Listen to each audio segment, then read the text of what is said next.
16-year-old Zoe sat in a cold, windowless interrogation room at JFK Airport, tears streaming down her face as the clock struck midnight on Christmas Eve. Just hours before, she was seated in first class, excited to surprise her father in London. But because of the color of her skin and a hoodie, the flight crew didn't just kick her off the plane. They accused her of fraud and had her handcuffed in front of hundreds of people. They thought she was a nobody. They thought she was helpless. But they didn't know whose daughter she was. And when the doors to that detention room finally opened, the staff didn't just regret their mistake. They froze in absolute terror. The air inside the cabin of Regal Air Flight 902 smelled of recycled oxygen, expensive cologne, and the distinct pine-scented stress of Christmas Eve travel. Outside the frosted portholes, a blizzard was hammering New York's JFK International Airport, turning the tarmac into a sheet of gray ice. But inside the first-class cabin, the world was supposed to be soft, warm, and accommodating. For 16-year-old Zoe Washington, it felt like a battlefield. Zoe adjusted her noise-canceling headphones, trying to make herself small in the expansive leather of Seat 1A. She pulled the sleeves of her oversized, vintage Yale hoodie down over her hands. It was her father's old college sweatshirt, a comfort object she always wore when she flew alone. She checked her phone, 10:15 p.m. If they took off on time, she would land in Heathrow by morning, just in time to surprise her dad at the corporate suite before the holiday gala. She missed him. Elias Thorne wasn't just a dad. He was her best friend. Since the divorce, he had buried himself in work, building Thorne Viridian Global into a logistics empire. This trip was her gift to him. "Excuse me." The voice was sharp, like glass breaking under a heel. Zoe slid her headphones down. Looming over her was a woman who looked like she had been etched out of marble in spite. She was wearing a cream-colored cashmere coat that probably cost more than Zoe's tuition, and she was clutching a Louis Vuitton tote bag like a weapon. This was Mrs. Eleanor St. James. Behind her stood the lead flight attendant, Karen Reynolds. Karen was a study in forced hospitality, blonde hair sprayed into a concrete helmet, lips painted a severe shade of red, and eyes that were currently scanning Zoe with open disdain. "Can I help you?" Zoe asked, her voice quiet. She hated confrontation. "You are in my seat," Mrs. St. James said, not to Zoe but to the space above Zoe's head. She refused to make eye contact.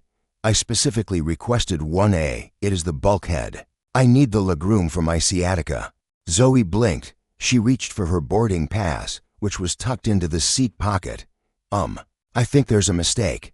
My ticket says 1A. She held the pass out. Mrs. St. James didn't take it. She just scoffed a wet, ugly sound. "I am not touching that." Karen stepped forward, her smile tight and devoid of warmth. She didn't look at the boarding pass either. She looked at Zoe's hair, braided neatly back, and then at the hoodie. Then she looked at the sneakers. "Miss Karen said," her tone dropping into that condescending register that adults use for toddlers or criminals, "this is the first-class cabin. Economy is back through the galley, past row 40. You need to gather your things and move immediately. We are trying to board." "I know where economy is," Zoe said, her heart starting to hammer against her ribs.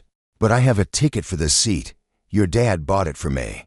Karen repeated, exchanging a look with Mrs. St. James. The implication hung heavy in the air.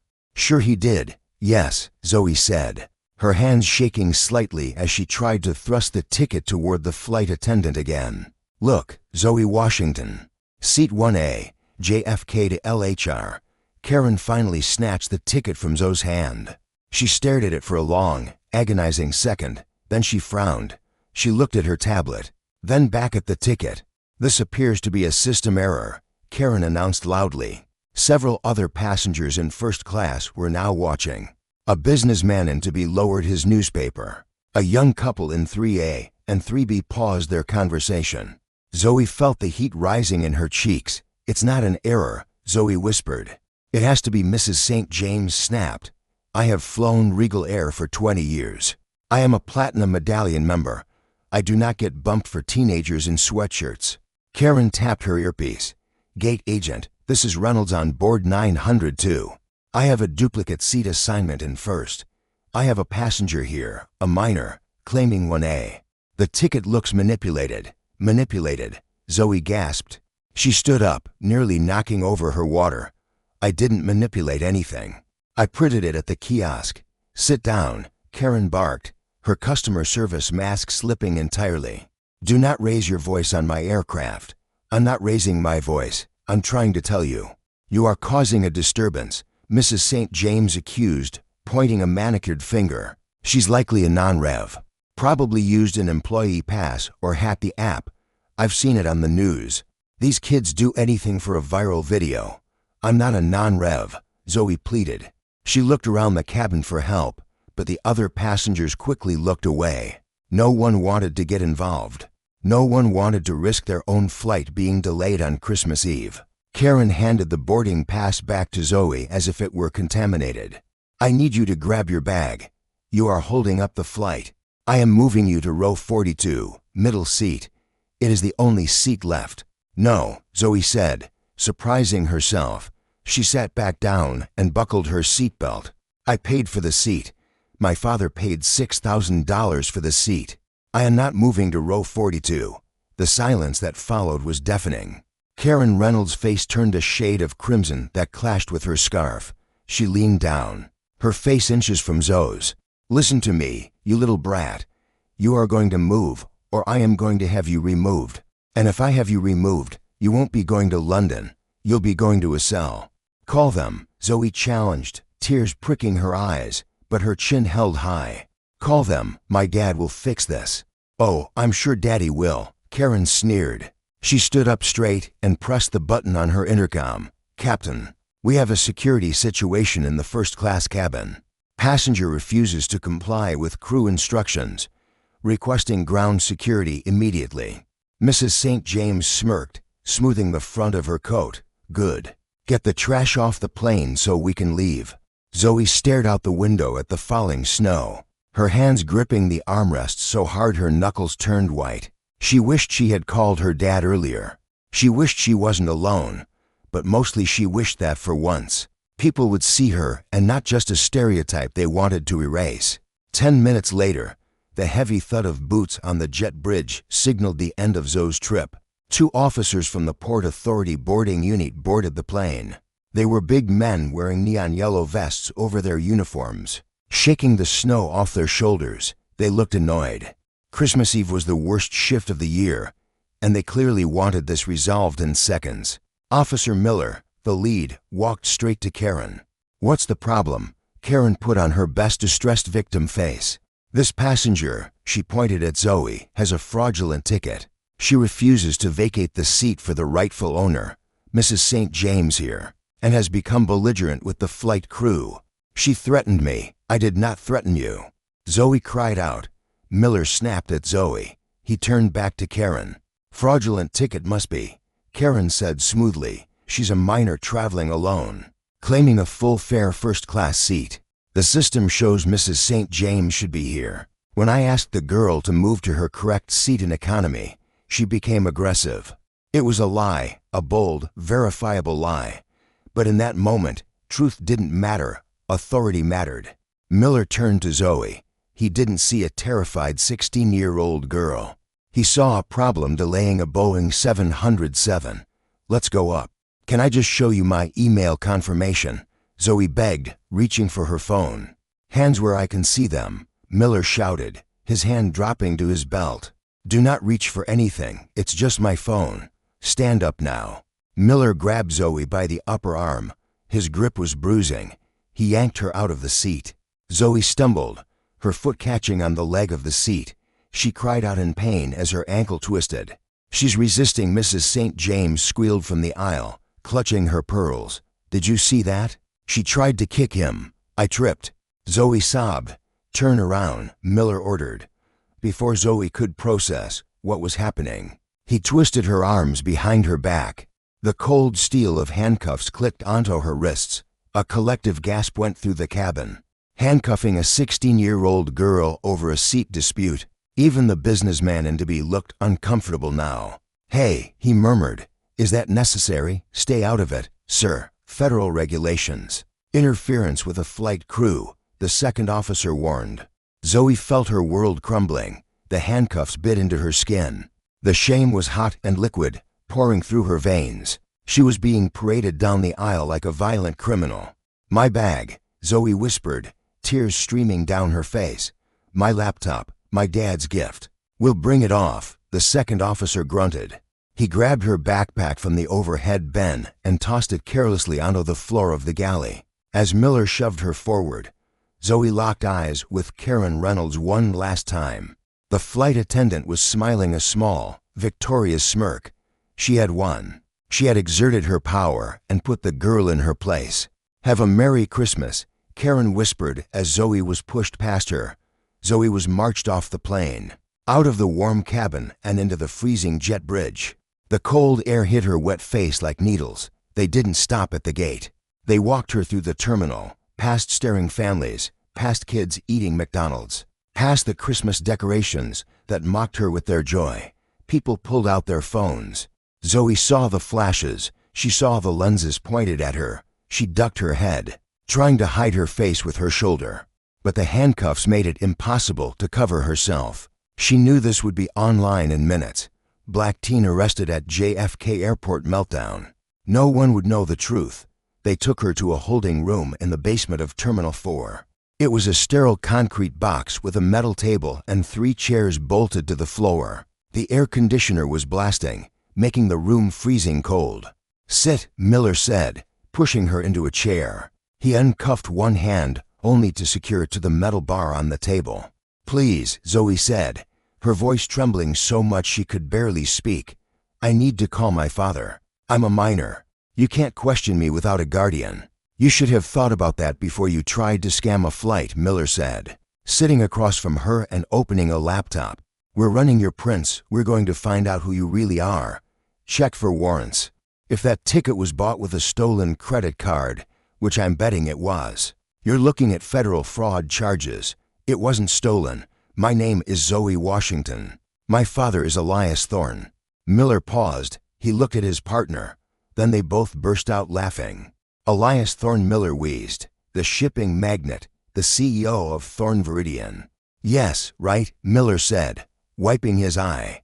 "And I'm the King of England, kid. Elias Thorne lives in London and New York penthouses. His kids fly private. They don't get into catfights with flight attendants on Regal Air. His private jet is in maintenance." Zoe stammered. It was the truth. The Gulfstream had a hydraulic issue, so he had booked her commercial to get her there for the party. "Save it for the judge," Miller said, slamming the laptop shut. "We're going to let you cool off for a few hours. Maybe by Christmas morning, you'll be ready to tell us the truth about where you got that credit card number."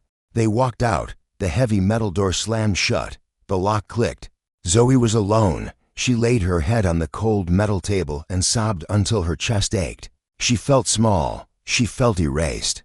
But as the shock began to wear off, a new feeling replaced it. A cold, hard anger. They had made a mistake. A massive, catastrophic mistake. She looked at her left hand, the one that wasn't cuffed. She still had her smartwatch. They had taken her phone, but in their arrogance, they hadn't checked her wrist. Under the thick sleeve of her hoodie, Zoe tapped the screen with trembling fingers. It had a cellular connection. She didn't call 911. She didn't call her mom. She pressed the contact labeled Dad Urgent. It rang once.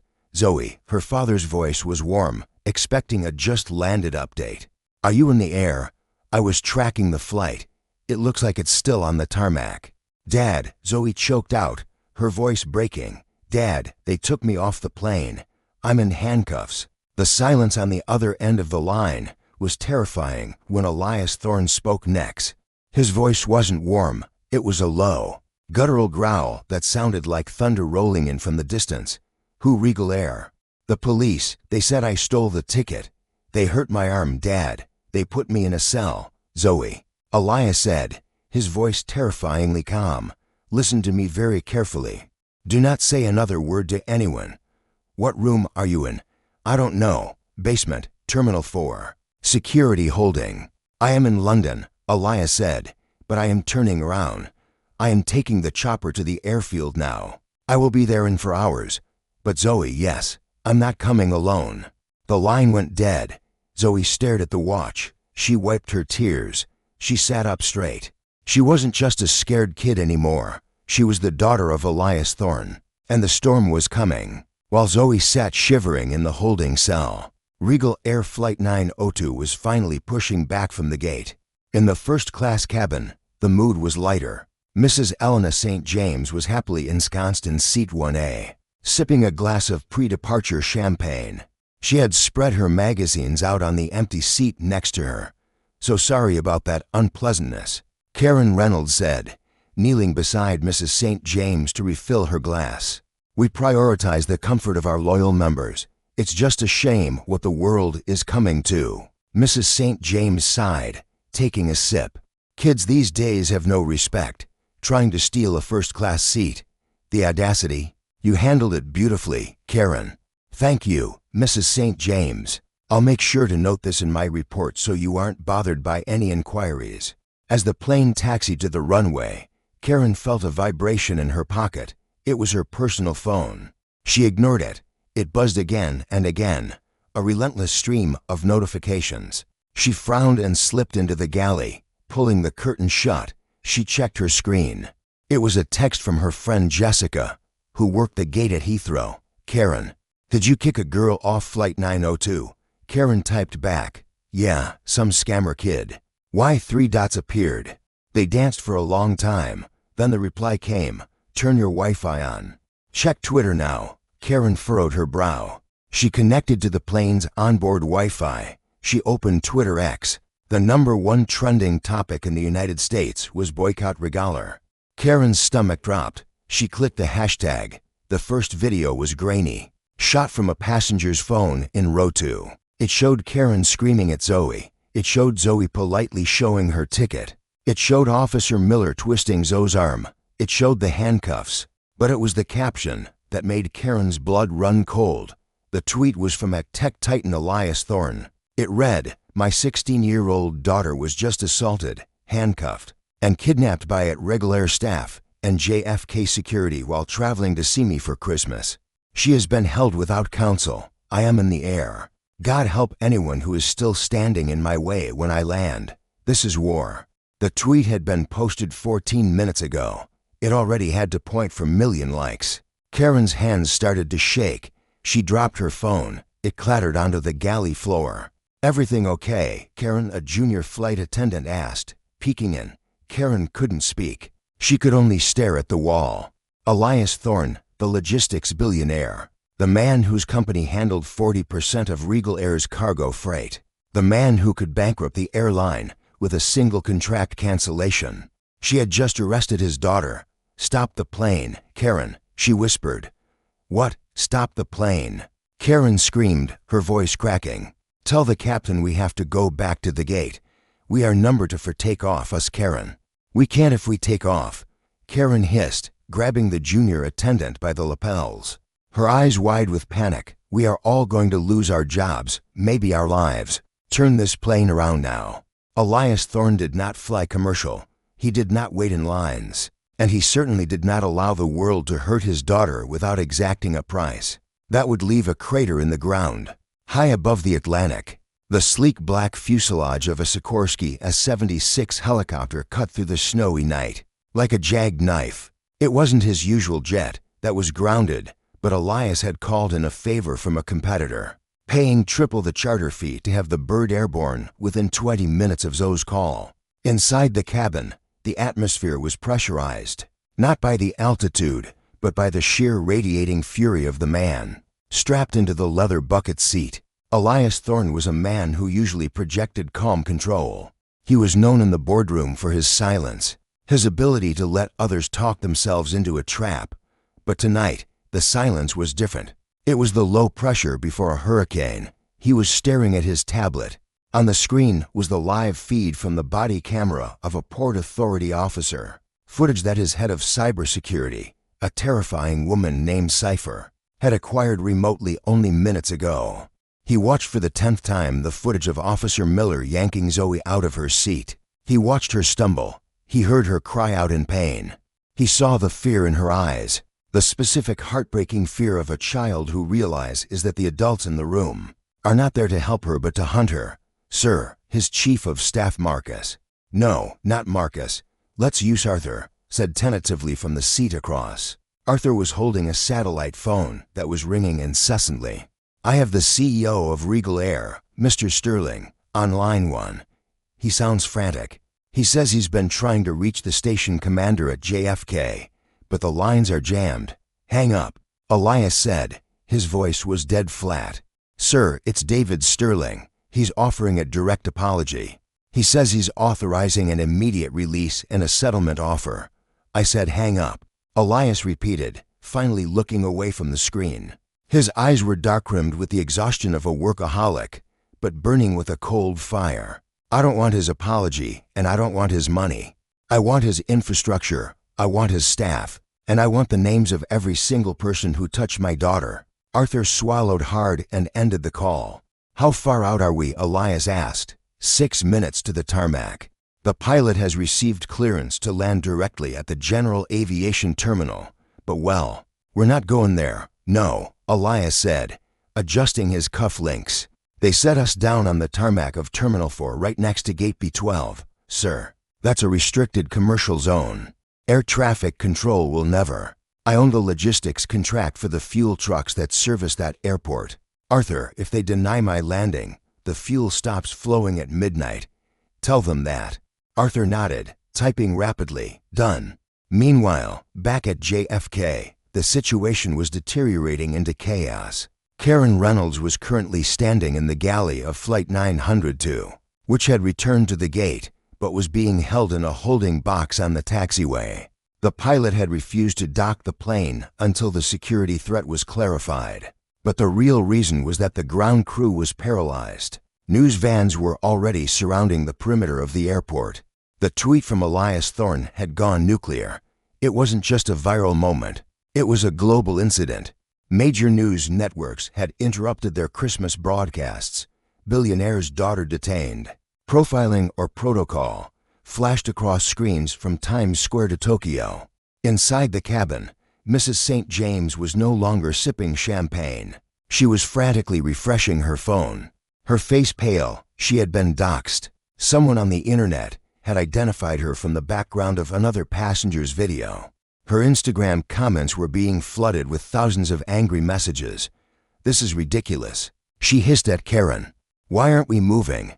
Why are people messaging me, calling me a Karen? Karen didn't answer. She was looking out the porthole window through the swirling snow. She saw something that made her knees buckle. A black helicopter bearing no airline logo was descending aggressively toward the terminal building. It didn't bank or circle. It came straight down, ignoring the designated flight paths, landing with a heavy, authoritative thud on the asphalt just 50 yards from the jet bridge. A fleet of 3 black Cadillac Escalades tore across the tarmac, sirens blaring, ignoring the airport speed limits, and screeched to a halt next to the chopper. He's here, Karen whispered. Back in the detention cell, Zoe was trying to keep warm. She had pulled her knees to her chest, shivering violently. Her wrist ached where the handcuffs had dug in. The room was silent, except for the hum of the vending machine in the hall. Officer Miller walked back in, looking considerably less confident than before. He was holding a clipboard. He didn't look at her. We ran your prints, he mumbled, shifting his weight. No hits in the criminal database. I told you, Zoe croaked. I've never been arrested.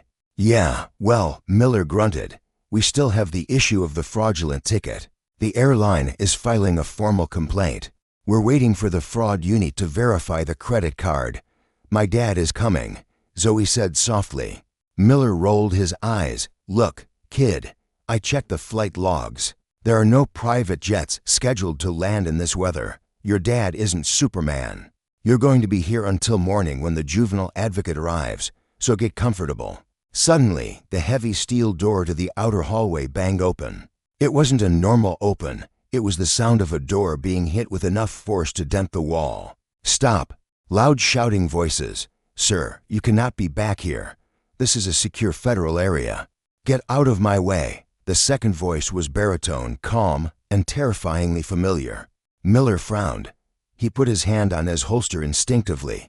What the hell is going on out there? He moved to open the interrogation room door, but before he could touch the handle, the door exploded inward. It wasn't Elias who entered first. It was a man the size of a linebacker, wearing a suit that strained against his muscles. Elias is head of personal security. He didn't say a word. He simply stepped into the room, scanned it in half a second, identified Miller as the threat, and moved to the side to clear the path. And then Elias Thorne walked in.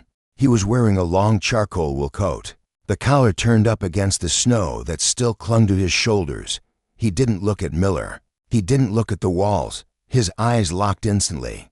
Laser-like, he focused on the small, shivering figure cuffed to the table. "Daddy," Zoe whispered, her voice breaking. Elias's face, which had been a mask of granite, crumbled for a split second. He crossed the room into strides. "Don't touch the prisoner," Miller shouted, stepping forward. "I don't know who you think you are."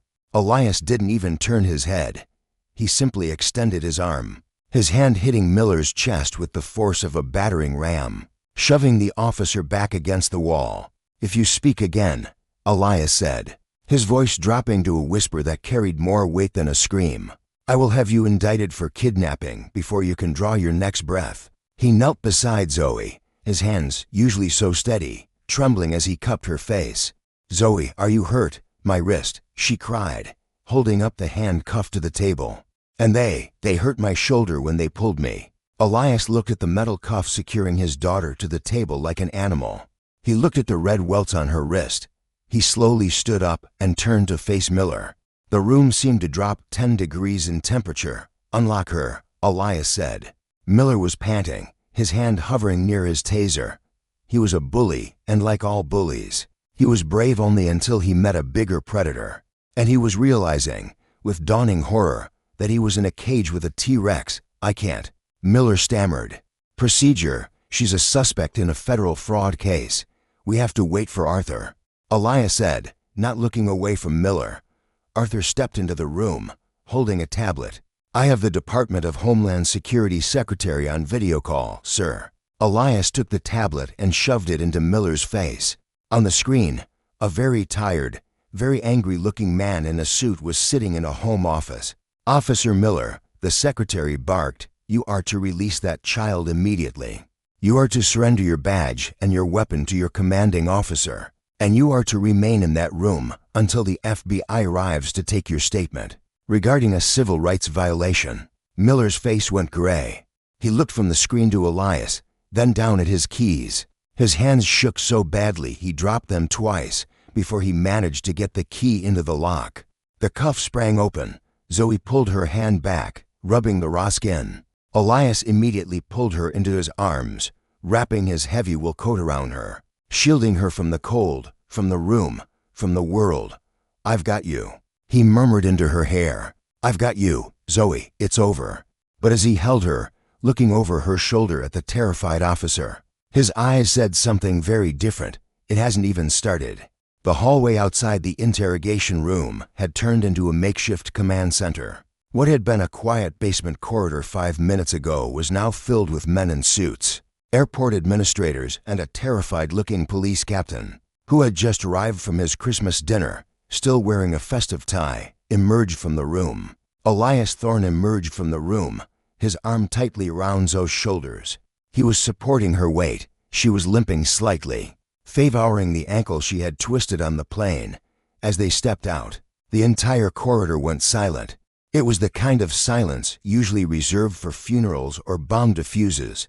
A short, balding man in an ill-fitting suit stepped forward. He was sweating profusely. This was Director Holloway, the head of JFK Airport Operations. "Mr. Thorne," Holloway began, his voice squeaking. "Mr. Thorne, please let me express our deepest..." Elias didn't stop walking. "Get out of my way, sir. Please, we have a VIP lounge prepared for you and your daughter upstairs. We have medics. We want to make this right." Elias stopped. He turned slowly to look at Holloway. Zoe buried her face in his coat, refusing to look at any of them. "Make it right," Elias repeated. The words tasted like ash. "You allowed a 16-year-old girl to be dragged off a plane by her hair because of a profiling, algorithm, and a racist flight crew. You chained her to a table in a freezing room on Christmas Eve. You denied her a phone call.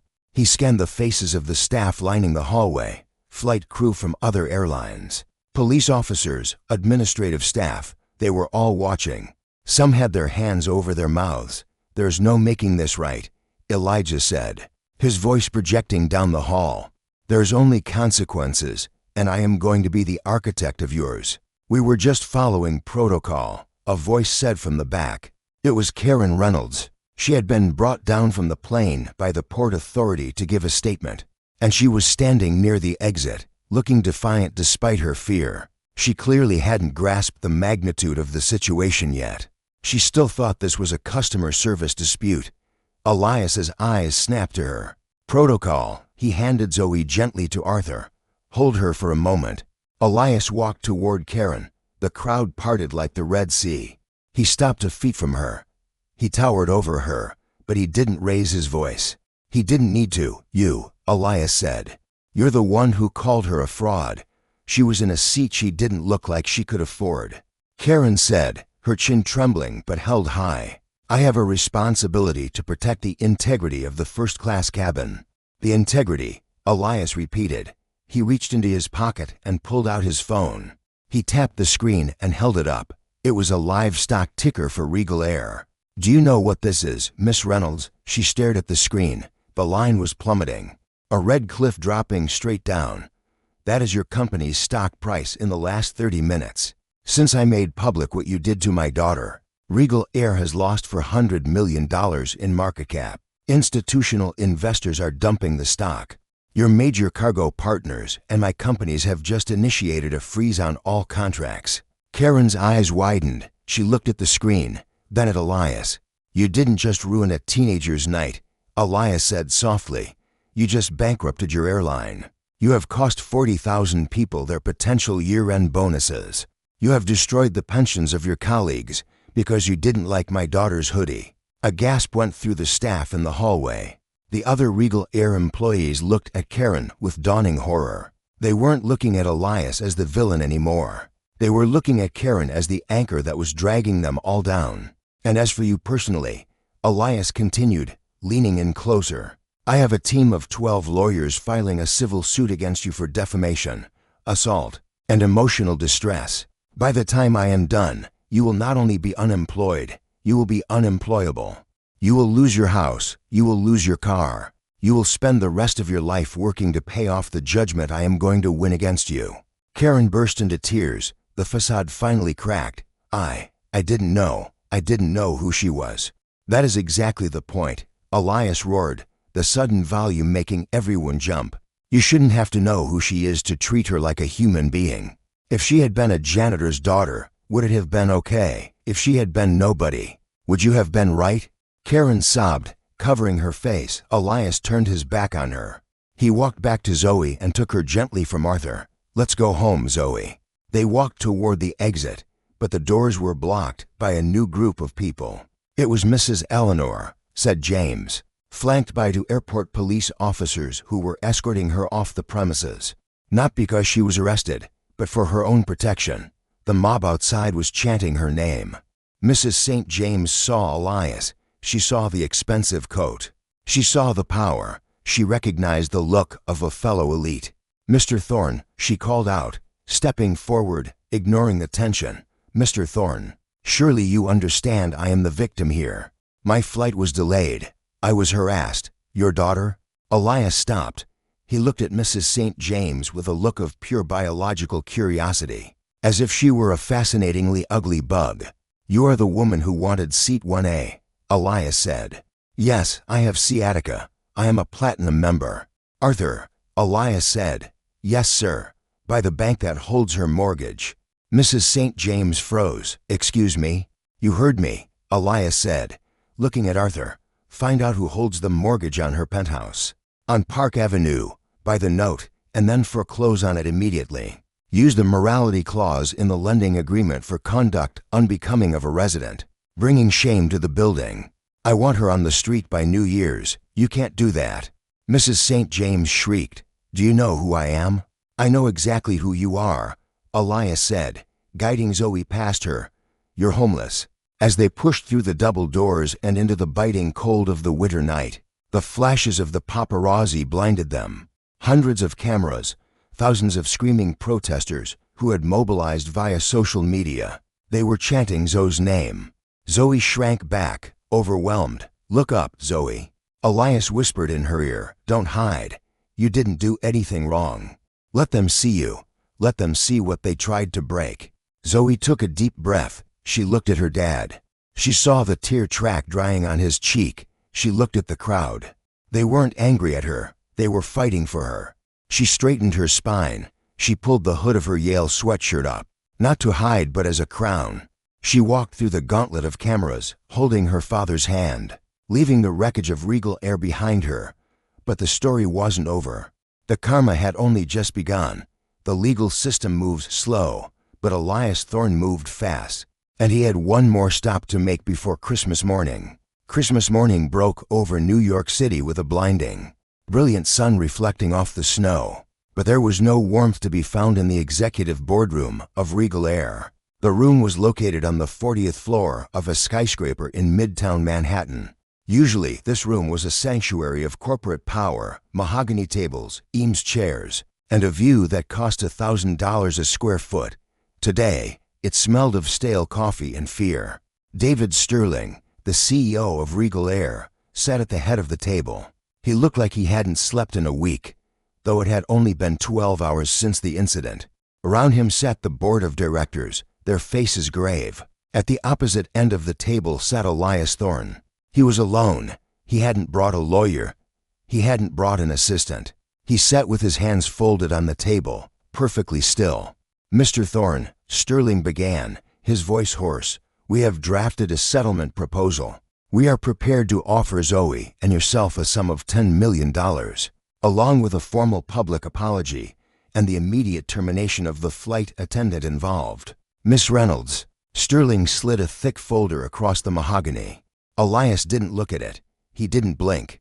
$10 million, Elias said softly. "That's the revenue my company generates before I finish my morning coffee, David." "It's a significant offer," a board member piped up. For a misunderstanding, Elias slowly turned his head to the board member. "A misunderstanding is when you bring me sparkling water instead of still. Handcuffing a child is not a misunderstanding. It is an act of war." Elias stood up and walked to the window, looking out at the city. "I don't want your money," Elijah said. "I have enough money to buy this building and turn it into a parking lot. What I want is justice. And since the courts take too long, I have decided to administer it myself." He turned back to them as of 8:00 a.m. this morning. "Thorne, Viridian Global has divested all holdings in Regal Air. We have also invoked the force majeure clause in our fuel logistics contracts. Due to reputational risk, that means your planes in London, Tokyo, and Dubai, they aren't getting refueled today or tomorrow." Sterling stood up, his face white. "You can't do that. You'll ground the fleet. You'll kill the airline. You killed it yourself when you built a culture that hires people like Karen Reynolds." Elias said coldly, "But I'm not done." He pulled a remote from his pocket and clicked it. The screen on the wall flickered to life. It showed a split screen of 3 news feeds. Screen 1, the fate of Officer Miller. The footage was live from outside the Queen's precinct. Officer Miller was walking down the steps, not in uniform but in a gray sweatsuit. He wasn't free. He was being escorted by 2 FBI agents. The caption read, "JFK officer indicted on civil rights charges." "Officer Miller," Elias narrated, his voice devoid of pity. He thought his badge would protect him. "But my legal team found 3 previous complaints against him for excessive force. Complaints that were buried. We unburied them. He's looking at 5 to 10 years in federal prison. He lost his pension this morning. His wife left him an hour ago." Screen 2, the fall of Mrs. St. James. The second screen showed a luxury apartment building on Park Avenue. A moving truck was parked out front. Movers were hauling out expensive furniture, Louis XIV chairs, paintings, furs, and loading them unceremoniously into the back. Standing on the sidewalk, wrapped in a coat, was Mrs. Elena St. James. She was screaming at a man in a suit. She looked disheveled, frantic. "Mrs. St. James," Elias continued, the woman who needed leg room, as I promised. I purchased the distressed debt of the holding company that owned her mortgage. It was a complex transaction, executed overnight. She was technically in violation of her COOP board's bylaws regarding public nuisance. After the video of her screaming at Zoe went viral, the board voted to evict her at 6:00 a.m. She is currently bankrupt. Her assets are frozen pending the civil suit I filed against her for defamation. Screen 3, the end of Karen Reynolds. The third screen was a shaky cell phone video taken inside a Starbucks near the airport. It showed Karen Reynolds. She wasn't shouting anymore. She was wearing sunglasses and a hat, trying to buy a coffee. In the video, the barista, a young black woman, handed Karen her cup. Then she paused. "Wait." The barista said, "You're her. You're the lady from the plane." Karen tried to grab the cup and leave, but people in the line started pulling out their phones. "That's her," someone shouted, the racist from Regal Air. Karen ran out of the store, coffee spilling on her hand, chased by the shame of her own actions. "Miss Reynolds will never work in aviation again," Aliyah said, turning off the screen. "She will never work in customer service. Her name is synonymous with bigotry." She is currently hiding in a motel in Jersey because reporters are camped on her lawn. The boardroom was dead silent. The board members were terrified. They realized that Elias Thorne hadn't just sued them. He had systematically dismantled the lives of everyone who had hurt his daughter, with the precision of a surgeon and the brutality of a hammer. "Now," Elias said, walking to the door, "regarding your airline." He stopped and looked at Sterling. "I'm not going to bankrupt Regal Air, David. That would hurt the pilots and the baggage handlers who did nothing wrong. I'm going to save it." "Save it?" Sterling asked, confused. "Yes, I'm launching a hostile takeover. I've already secured 51% of the voting shares through proxies as of this morning." Elias smiled, but it didn't reach his eyes. "You're all fired, every single one of you. Get your things. You have 10 minutes to clear the building." Elias walked out. As he walked down the hall, security guards were already moving in to escort the billionaire executives out of their own company. 1 year later, the snow was falling again at JFK. But this time, the atmosphere was different. Zoe Washington walked through Terminal 4. But she wasn't hiding in a hoodie this time. She was walking with her father. They approached the gate for Regal Air, Flight 90 to London. But the sign didn't say Regal Air. The branding above the desk was fresh, modern, and bold. It read Horizon Air. Under the logo, the slogan read, "Everyone flies first." Nervous Elias asked, looking down at his daughter. "A little," Zoe admitted. "It's the first time I've flown since it happened." "You're going to be fine," Aliyah said, squeezing her shoulder. "Look around." Zoe looked. The gate area was diverse. The staff were smiling, genuinely smiling. And they weren't just the same old staff. Elias had implemented a massive retraining program. He had hired a new head of customer experience, a woman who had formerly been a civil rights attorney. They boarded the plane. As they stepped onto the jet bridge, the lead flight attendant was waiting. It wasn't Karen. It was a young man named Marcus, a different Marcus, a kind one, who spotted Zoe and beamed. "Miss Washington," he said, "welcome back. We are so honored to have you." "Thank you," Zoe said, her voice steady. They walked into the first-class cabin. Zoe stopped at row 1, seat 1A. It looked the same, the plush leather, the wide window. St. James wasn't there anymore. Zoe sat down and buckled the belt. She looked out the window at the tarmac where a year ago her life had been turned upside down. "Dad," she asked. Elias sat in 1B next to her. "Yeah, kiddo, did you really have to buy the whole airline?" Elias laughed, a genuine, hearty sound that he hadn't made in a long time. "I didn't buy it just for you, Zoe. I bought it because the system was broken, and sometimes you can't fix a system from the outside. You have to buy the building and change the locks." Zoe smiled. She reached into her bag and pulled out a magazine. It was Time magazine. On the cover was a picture of Zoe. The headline read, "The Teen Who Changed the Skies. How Zoe Washington's Nightmare Sparked a Revolution in Air Travel Rights."